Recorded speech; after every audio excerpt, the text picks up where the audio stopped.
રામ રામ અને જય સૂર્યદેવ.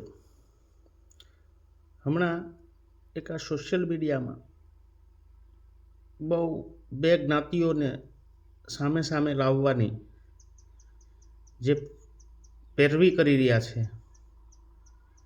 તેવા લોકોને હું સંદેશ દેવા માંગુ છું કે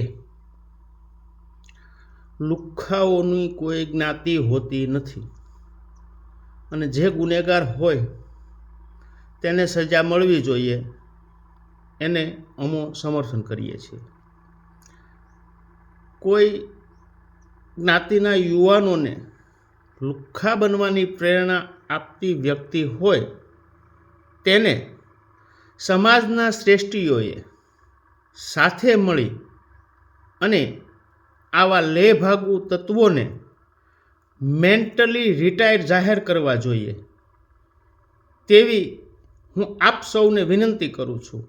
અને જે પણ ગુનેગાર હોય તેને સજા થવી જોઈએ એ પણ હું સમર્થન કરું છું. બાકી લુખ્ખાઓ તૈયાર કરવા તે કોઈ પણ રીતે યોગ્ય નથી. કોઈ લુખ્ખાઓની જ્ઞાતિ હોતી નથી. અસ્તુ. જય સૂર્યદેવ.